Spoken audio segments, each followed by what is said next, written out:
Hello, এ শাকিরুল বলছি, শাকিরুল। এ রে, কি ব্যাপার রে নেতা? বল। বলছি ভাই, তুমি যে ভিডিও করলে যে চাচা অপরাধী গ্রেফতার, গ্রেফতার হুম। কোথায় হয়েছে, কোথায় পেলে তুমি এই খবর? চাচা কি বলছে? তুমি যে বললে যে গ্রেফতার হয়েছে, কি তুমি কোথায় পেলে? কিছু দাও, গ্রেফতারের ছবি টবি দাও থাকলে। কি জানি, আমি জানিনি, শুনলাম তো করেছি। তুমি সাংবাদিক, শোনা কথা ভেরিফাই না করে দেবে? চাচা কি বলছে? হ্যাঁ, হ্যাঁ? চাচা কি বলছে রে?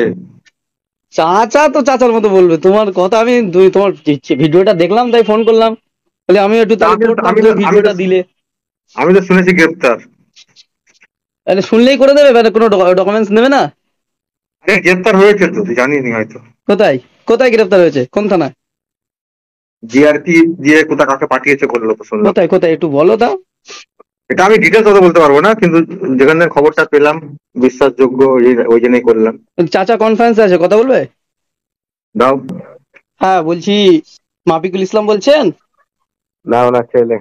আচ্ছা, এই আর একটা খবর দেখছি, আপনার আব্বা নাকি গ্রেফতার হয়েছে। না না, এসব ভুল।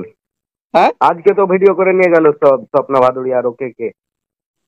ওই আরামবাগ টিভিতে দেখলাম যে আপনার আব্বা গ্রেফতার হয়েছে, তাই ফোন করলাম। না না সাংবাদিক না আছে লাইনে। না, আব্বা কোথায়? আপনার আপনার আব্বা কোথায়? দাঁড়াও, বলছি। আজকে তো সব ভিডিও করে নিয়ে গেল, দেখেননি? আপনার আব্বা কোথায়? দাঁড়ান, কত যে বাড়িটা। আব্বাটা। সালাম আলাইকুম। আসসালাম। বলুন।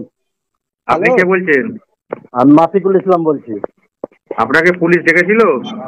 কোথায়? আপনার ফোন কোথায় আছে, আপনার ফোনটা? আমার ফোনটা আমার ওই আরপিএফ অফিসেই আছে। কবে নিয়েছিল? হ্যাঁ, ঠিক আছে, ছবি কবে ছবি তুলবা, নিয়েছিল? আমি কেটে হ্যাঁ, দিলাম দাঁড়াও ওনাকে। দাঁড়াও।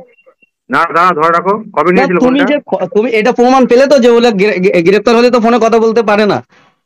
আপনাকে আপনাকে কোর্টে পাঠিয়েছিল? আমি আমি ওনাকে কেটে দিলাম কনফারেন্স থেকে, এটা তো না, প্রমাণ তুই হলো। যে ফোনটা দিয়ে, আমি কত কত কথা বলি, দাঁড়া। তা তুমি কথা না বলে তুমি কি করে ভিডিওটা করলে, কিসের ভিত্তিতে ভাই? দাঁড়া, আমি তাহলে যেখানে খবর নিচ্ছি আমি। ওয়েট। তুমি খবর না, আমি তোমাকে কথা বলালাম তো। হ্যাঁ দাঁড়া না, আমি তুমি জানবো কি এত বিষয়টা থার্ড হয়েছে। ক্লাস লোক আমি জীবনে ভাবিনি ভাই, তুমি যে এত থার্ড। আমি বর্তমান বাড়িতেই আছি। আমার নামে অনেকেই কমপ্লেন করছে কি পুলিশে নাকি অ্যারেস্ট করেছে। তো আমি এখন বর্তমান বাড়িতে। তো যা অত্যাচারটা হয়েছিল আমার উপরে, সেই অত্যাচারের জন্য আইন ব্যবস্থা নিয়েছে। আইন যা করবে মেনে নেবে।